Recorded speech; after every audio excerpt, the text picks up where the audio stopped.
Hello ladies and gentlemen, welcome to another video from Fountain Pen World.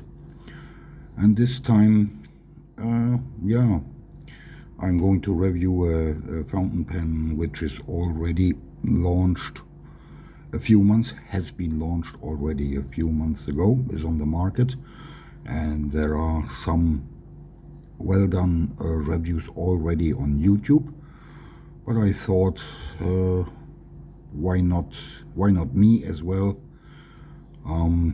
letting the fountain pen community and those who are interested to know my thoughts as well. So this is the Hong Dian 100 OD, but it is a second generation.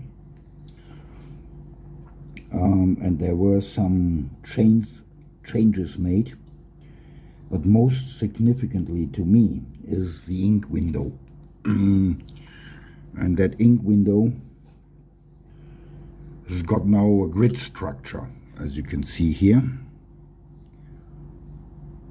This is the grid structure. Before it was completely clear and you could see easily through. I'm not very fond of those grid structures. They are looking quite nice, but for easily checking the ink capacity, or what says left, it's not, at least for me. Yeah, it's a piston filler, and the dimensions are kept 136.7 millimeters, and the weight, it's quite hefty, 50 grams, without ink of course. Uncapped,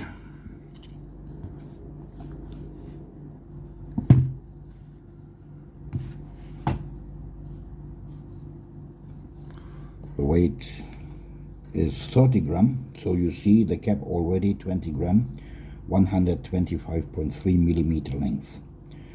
It's full metal barrel and cap, and I guess this is brass. That means the inner core is brass. The section here is roughly 11.6 millimeters, and I measured 2 milliliter ink capacity. Posting is possible, yes. Also secure. But it's not recommendable, simply because it's quite back weighing the whole pen, and a longer writing section with a capped piston filler like this is not comfortable, I would say. So the first downside with this fountain pen, which overall has not really many downsides, basically I saw two, and this one here is the nib. I saw reviews with that famous Chinese knot nib, and people spoke about it. It would be more bouncy, more elastic. And this, my fountain pen which I received, I think they did a nib change to, let's say, a basic nib, feet and basic unit, in order to sell the Chinese knot for a higher price. Thank you very much for that, dear seller. And the downsize, the real downsize, which has nothing to do with the seller, is the clip. And this clip is really very, very stiff. You can see it doesn't move, or it moves a little bit. I don't know if it slips over fabric easily. Regarding slipping it over paper, this is really very, very thin paper here, as you can see.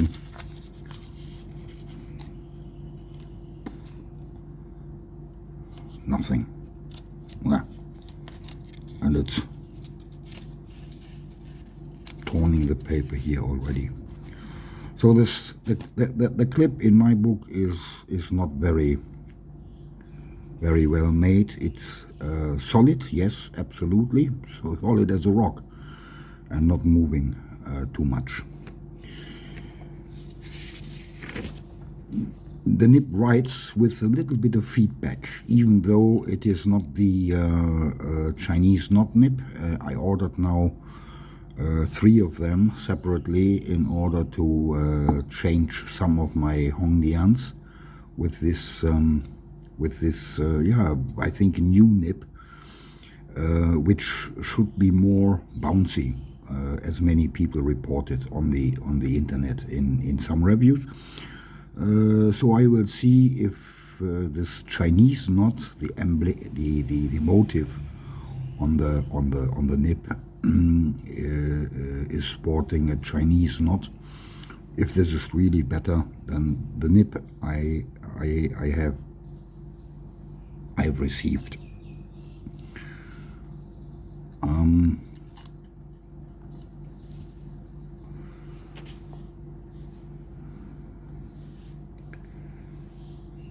In general, with HD nibs, feeds and units, I'm quite overwhelmed since a few years already, as Hong Dian changed frequently nibs, housing threads and feeds. And of course, they don't see the necessity to put an English website on, explaining the different models of fountain pens and nib units and what unit fits into what fountain pen model. That would be a great help for their foreign customers and a supportive gesture, I think, but no chance. And let's have a look to this fountain pen and the outside of the fountain pen. As I said, I guess because this is full metal, I guess that they used a brass core, and I hope you can see all these motifs. And this is really amazing to see how many motifs are there and how elegant and aesthetic they are looking. This is only the cap, and here we are going to the barrel. Maybe this is a little bit too fast, and I hope that the camera catches some details for you. Let's see if I can do it better. Yeah. Not really the best. And here you see on the piston knob there are also some engravings, yeah, let's say engravings, to make it easy, so that you're to operate the piston knob, so it is not slippery and it's not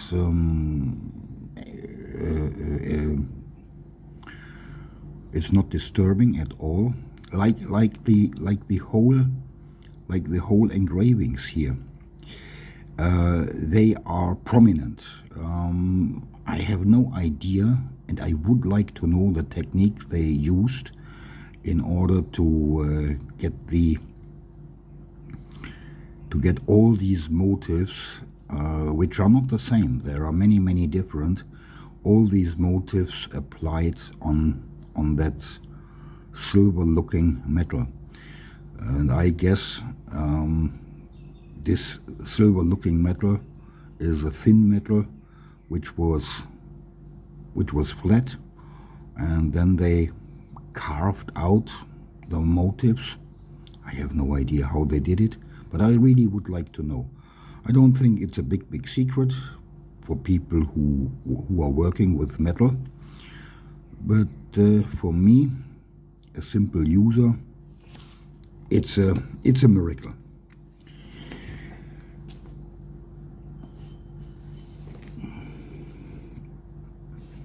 Let me check my notes so that I can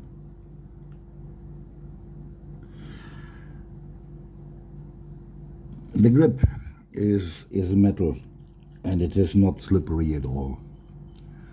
So basically, as I said sometimes, or I'm not a fan of those metal grips, but here, of course, the whole fountain pen is metal, so there is nothing to discuss. And also, here the threads are absolutely nicely made. They are smooth. They do not interfere with your grip. Absolutely great. And the cap opens in, I think, what did I measure?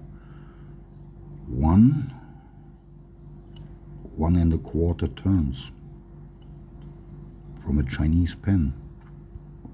Great job, Hong Dian. And that at $25, I think.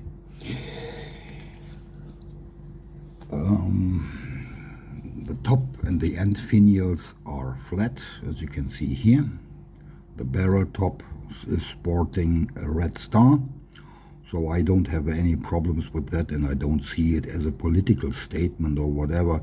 It is very nicely made, and there is a background which is yellow, well, I would say a little bit yellow.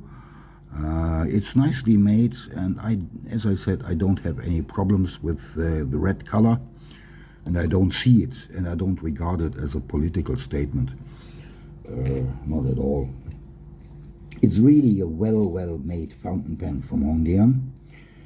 It's a little piece of art at a very fair and acceptable price. As I said, I paid $25, and honestly, compare it to some of the crap unknown brands which are many dealers offering for at prices, ridiculous prices. Many dealers are asking for cheaply made lightweight plastic fountain pens, which are not worth a fraction of the prices they are asking for. And this thing, $25, substantial, a little piece of art, well, a little piece for showing off as well, and functional.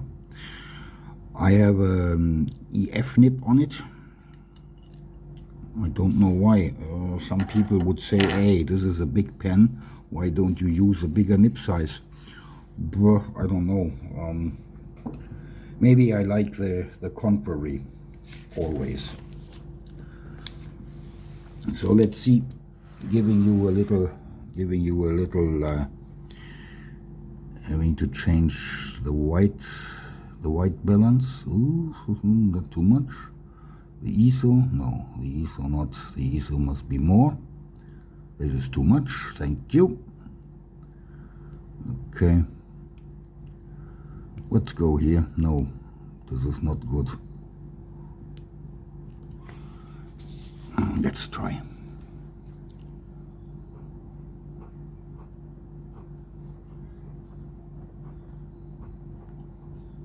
This hard start is normally not existing. This was most probably because I used the pen, I let the pen open without the cap. So normally this is not existing. Hong Dian 100 OD. Let's go for zoom.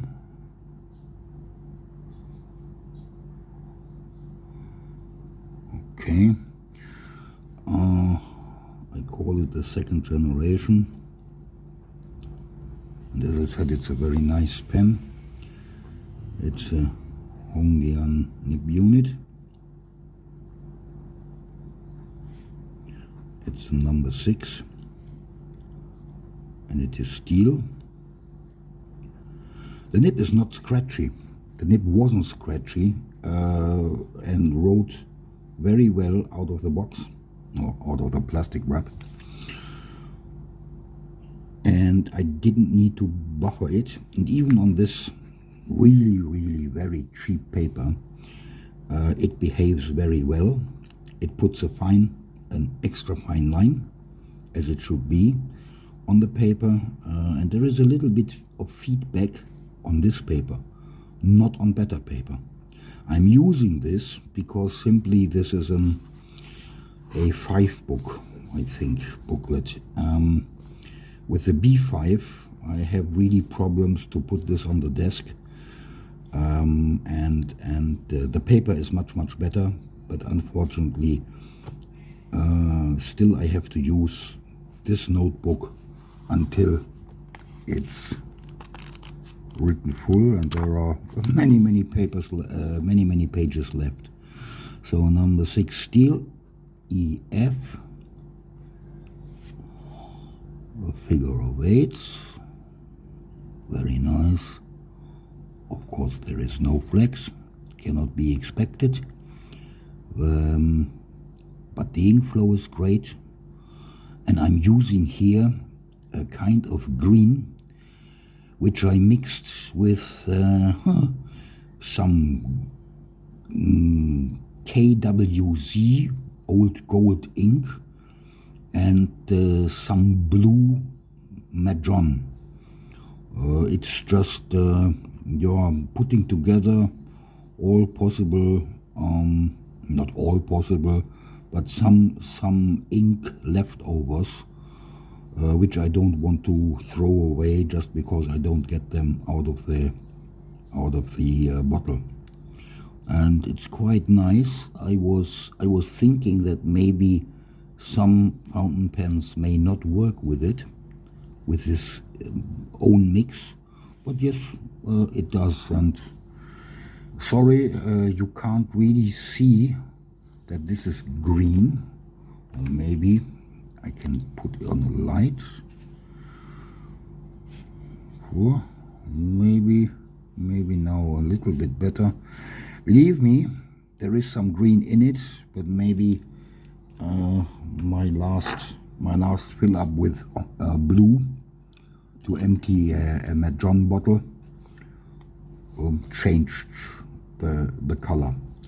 And in the beginning, when I just only had pelican green and KWZ, an ink manufacturer in Poland, with his old gold, and I mixed it 70% green, pelican green, and 30% this old gold. There is a nice shimmer to it. The color was really green and golden shimmering, absolutely nice. But of course, that vanished over the time when adding new or remaining inks, blue ink and green ink to it. So the golden shimmer is gone. Anyway, that is not that important. Important is this fountain pen, which I like very much. It's big, it's girthy, it's heavy.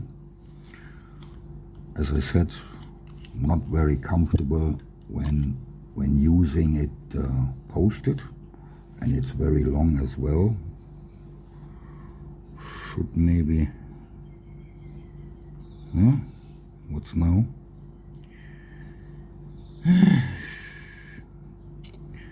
Technology. Yeah, that's better. The sun vanished outside. It looks like that we are getting rain, and most probably heavy rain. It's April already, so the rainy season started, and it's getting hot, rainy and humid. So my electricity bill is exploding because we need to run the air cons frequently, day and night. So this is too much of white. No, there is no chance to show you the color, but believe me, as usual, there is some green still in it. That was my my review, my comments about this absolutely stunning, very beautifully aesthetic made fountain pens. If one or the other of you got an idea how these motifs have been applied, just let me know. Drop a comment. I'm really curious to know about this. So as usual, enjoy your fountain pens. Thank you for watching, and yeah, there are still some more fountain pen reviews to come, and the pens which I want to review are still on the way from China. Some reached already the local airport here and are in customs for inspection, and so on and so on. Thank you for watching once again. Enjoy your fountain pens. Take care wherever you are. Enjoy your life and enjoy your health. Take care. Bye-bye.